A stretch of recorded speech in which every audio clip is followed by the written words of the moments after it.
Hi friends, मी विठ्ठल जोशी. या व्हिडिओमध्ये आपण जिल्हा परिषदेमधील आरोग्य सेवक 50% मध्ये प्राधान्य कोणाला दिलं जाणार, म्हणजे ज्यांच्याकडे फवारणी कर्मचारी असल्याचं प्रमाणपत्र आहे त्यांना प्राधान्य दिलं जाणार, की समान मार्क्स मिळाल्यानंतर हा प्राधान्याचा विषय येणार. ही सर्व माहिती आपण या व्हिडिओमध्ये पाहूयात. या व्हिडिओला सर्वांनी लाईक करा, शेअर करा आणि Vitthal Joshi YouTube channel subscribe करा.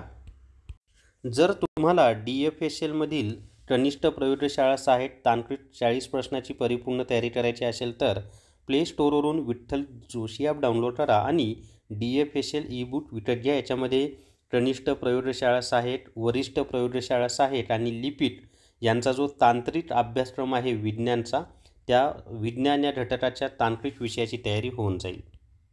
तर या ठिकाणी पहा, सामान्य प्रशासन विभाग, जिल्हा परिषद बुलढाणा, सरळ सेवा भरती सन 2023, आरोग्य सेवक पुरुष 50% हंगामी फवारणी या संवर्गाची तात्पुरती प्रारूप यादी, अंतरिम पुरवणी यादी. आता मुळामध्ये आपल्याला फॉर्म भरताना असं सांगितलं होतं की फॉर्म कोणीही भरू शकता, परंतु प्राधान्य हे जे हंगामी फवारणी कर्मचारी आहेत त्यांना देण्यात येईल. मग आता मुळामध्ये प्राधान्य म्हणजे कसं असतं की समान मार्क्स मिळाले तर प्राधान्य त्यांना दिलं जाईल, असा अर्थ बऱ्याच जणांनी काढला. आणि दुसरा एक अर्थ असा होता जो की छत्रपती संभाजी महाराज नगर जिल्हा परिषदेच्या जाहिरातीमध्ये स्पष्टपणे त्यांनी उल्लेख केला होता की सर्वप्रथम हंगामी फवारणी कर्मचाऱ्यांना घेतलं जाईल आणि त्यांच्यामधून जर कॅन्डिडेट मिळाले नाही तर मग सर्वसाधारण विद्यार्थ्यांचा विचार केला जाईल. आणि या संदर्भात जाहिरात आल्यानंतर मी व्हिडिओसुद्धा अपलोड केला होता की छत्रपती संभाजी महाराज नगरच्या जिल्हा परिषदेमध्ये जी जाहिरात आहे त्यामध्ये असं सांगितलेलं आहे. मग आता दोनच शक्यता होत्या प्राधान्याच्या. एक तर सर्वप्रथम हंगामी फवारणी कर्मचाऱ्यांना सर्वात आधी घेतलं जाणार आणि त्यामधून जर विद्यार्थी भेटले नाही तर मग सर्वसाधारण विद्यार्थ्यांचा विचार होणार. आणि जनरल प्राधान्यक्रम केव्हा ठरवला जातो तर समान मार्क्स मिळाले दोघांना तर मग हंगामी फवारणी कर्मचाऱ्याला प्राधान्य दिलं जाईल. हा एक त्याचा दुसरा अर्थ होता, किंवा ह्या दोनच शक्यता होत्या की समान मार्क्स मिळाले तर, किंवा मार्कांचा विचार न करता आधी हंगामी फवारणी कर्मचाऱ्यांचा विचार केला जाईल आणि ते नाही भेटले तर मग सर्वसाधारणचा विचार. तर हा संभ्रम इतका मोठा निर्माण झाला ना मुलांच्या मनात, म्हणजे तो बाहुबली पिक्चर आल्यानंतर कटप्पाने बाहुबली तो क्यू मारा हा जेवढा मोठा प्रश्न निर्माण झाला होता जिथं तिथं, तसाच 50% हंगामी फवारणी म्हणजे हे जे आरोग्य सेवक पुरुष 50% मध्ये प्राधान्य कसं दिलं जाणार यावर प्रश्न निर्माण झाला होता. परंतु आता बुलढाणा जिल्हा परिषदेने त्यांची तात्पुरती प्रारूप यादी किंवा अंतरिम पुरवणी यादी प्रसिद्ध केलेली आहे. म्हणजे सरळ हे डॉक्युमेंट व्हेरिफिकेशनसाठी विद्यार्थ्यांना बोलावलं आहे. मग आता यांनी जो निकष लावला आहे तो आपण मार्कांचा विचार करूनच पाहू शकतो. मी मुलांची नावं वगैरे दाखवत नाही, पण इथं प्राप्त गुण दिलेला आहे पहा. तर प्राप्त गुणमध्ये पहा 128, 106, 102, 94, 114, 96, 96, 92, त्याच्या पुढे 116, 112, 100, त्यानंतर 96, 92, 90, 118, 112, 98, 94, 94 आणि 90 असं ते मिळालेले मार्क्स आहेत. म्हणजे ज्या विद्यार्थ्यांना डॉक्युमेंट व्हेरिफिकेशनसाठी बोलावलेलं आहे ना त्यांना मिळालेले हे मार्क्स आहेत पहा.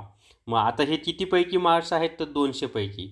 आता तुम्ही जर विचार केला आत्तापर्यंतचं, म्हणजे तुमच्यापैकी जो कोणी अनुभवी असेल त्याच्या लगेच लक्षात येईल की जे हंगामी फवारणी कर्मचारी आहेत बहुतेक त्या विद्यार्थ्यांना मार्क्स कमी येतात.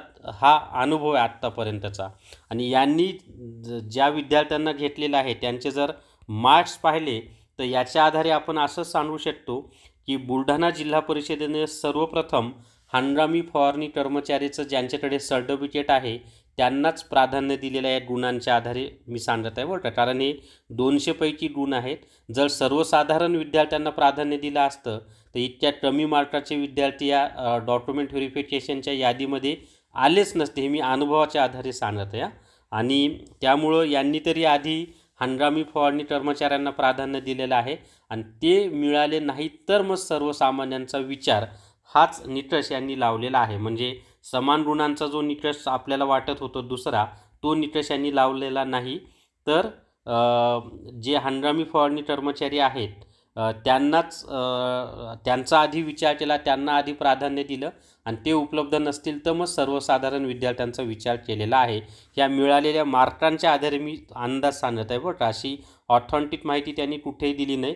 फक्त त्यांनी काय दिलं एकच सांगतो. हो, याच्यात अजून एक मला सांगायचं आहे की ज्या विद्यार्थ्यांची बुलढाणा जिल्हा परिषदेमध्ये ह्या DVमध्ये नाव आलेलं आहे ना, त्या विद्यार्थ्यांपैकी जर कोणी व्हिडिओ पाहत असेल तर व्हिडिओच्या खाली कमेंट करून सांगा की त्यांच्याकडे हंगामी फवारणी कर्मचारी सर्टिफिकेट आहे की नाही.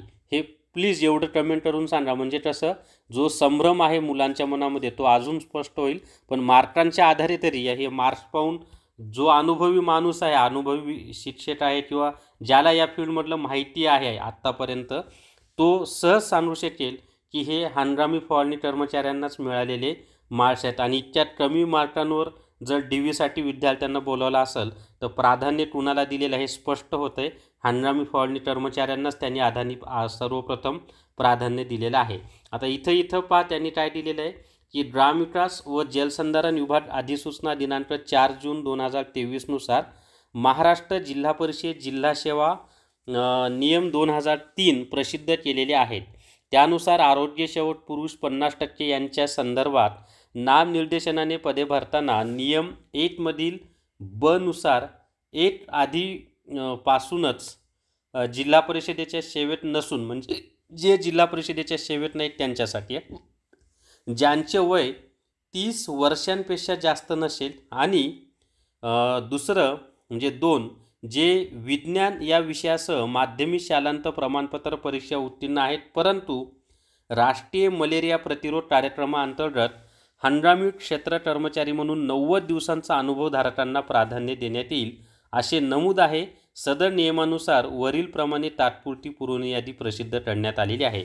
आणि प्राधान्य यांनी कुणाला दिलेलं आहे तर ज्यांनी 90 दिवस काम केलेलं आहे त्यांना प्राधान्य दिलं. मी आधीच तुम्हाला सांगितलं, हे मार्क्स पाहिले की लगेच लक्षात येतं की हंगामी फवारणी कर्मचारी जे आहेत त्यांनाच त्यांनी या ठिकाणी सर्वप्रथम प्राधान्य दिलेलं आहे.